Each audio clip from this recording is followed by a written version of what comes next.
Hey guys, what's poppin'? Jacques Slade here, back with another unboxing, and today we're taking a look at the St. Vincent St. Mary LeBron 3 Retro.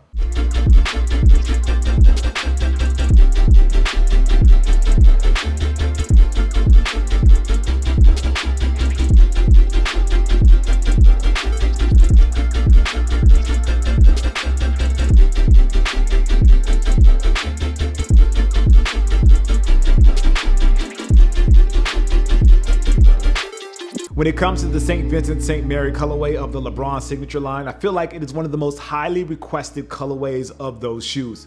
Generally, these shoes are released strictly for St. Vincent St. Mary, or they were PEs, or they were friends and family releases. So to see this version get a larger release is pretty much a big deal and something that a lot of people are really interested in getting their hands on. For those that don't know what St. Vincent St. Mary is, it's actually LeBron's alma mater, or LeBron's high school. Back when he was in high school, LeBron led them to the championship in 2000, 2001, and in 2003 as well. Fun fact about St. Vincent St. Mary, back when LeBron was actually going to the school, they were an adidas school that obviously changed because they were the first school sponsored by LeBron's Nike brand. Jumping back to the future and talking about the LeBron 3 Retro, this is actually going to be the fourth colorway of the shoe that is set to release.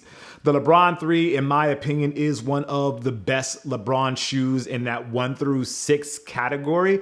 I say with the 7 is when things really started to change with the LeBron line and it really started to take on a life of its own. But as far as those first 6 colorways, for me personally, the LeBron 3 is the one that I like the most. Back when the LeBron 3 originally released, it was $125. Now that was obviously back in 2005 and lots of things have changed. So the new release of the shoe, or the retro releases of the shoe, are gonna cost you $175. When it comes to the look of the LeBron 3, you can see that it's dramatically different from the LeBron 2. This is for a couple of different reasons. One of the main reasons is that it wasn't designed by a team. The Zoom generation and the LeBron 2 were designed by teams of people, whereas the LeBron 3 was under the helm of Ken Link. As you can see, he had this very cool aesthetic to the shoe that in my mind reminded me of the Jordan 11, but for others, it looked a little bit more like a boot, which kind of played into the bigger LeBron, like how big he is as a guard and the way that he plays his game. You see also that they have these eyelets that stretch up from the mid panel, and those kind of reminded me of the Jordan 11 as well. As far as the materials go on the LeBron 3, you can see that Ken went with a premium leather on the original pairs, and for this pair he went with a patent leather that still keeps that premium feel and separates the shoe from the rest of LeBron's signature line. Something that you should note about the shoe though was that it did run hot because it had those premium materials and that thick leather on the upper. The shoe didn't breathe very well. They did have these perforations in the shoe, but in case you do plan to actually play in these as opposed to just wear these around or just store them in your sneaker closet, these will definitely run pretty hot and your feet will definitely get sweaty if you play in them quite a bit. As far as the details of this shoe go, you can see that they use the white for the majority of the upper. This gives it that home colorway feel, but they have those accents of forest green around the shoe.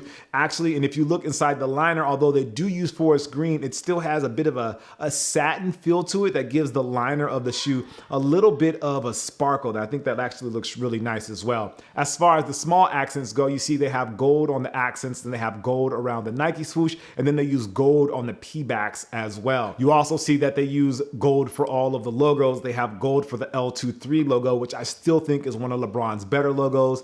They also have gold on the lion logo that sits on the tongue. If you move down to the outsole, you see that they added a 2 and a 3 to the arch of the shoe to kind of signify his number, which his number was 23 back then. But then you also see that they have LeBron and James on each of the shoes as well to obviously signify that this was LeBron's signature shoe. As far as the general aesthetic of the shoe goes, I really like the LeBron 3. As I said before, to me, it is the best of the early LeBron years is what I'll call it. From the 1 to the 6, the 3 definitely stands out to me. Again, with the 7, that's when things really started to change and they kind of gave the LeBron line a different sort of energy. But the 3, it's the one that really pops. And for those colorways, those are the ones that I really want in my own personal collection. As far as the release date for these, well, there hasn't been an official release date here in the US. They actually already released in the Philippines, which is where I got this pair from. There's a sneaker store down there called Titan. They hooked me up with this pair. Big shout out to the folks at Titan. So if you're ever in the Philippines,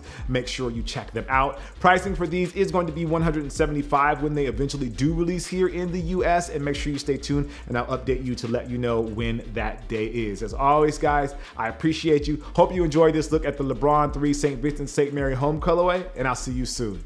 Peace.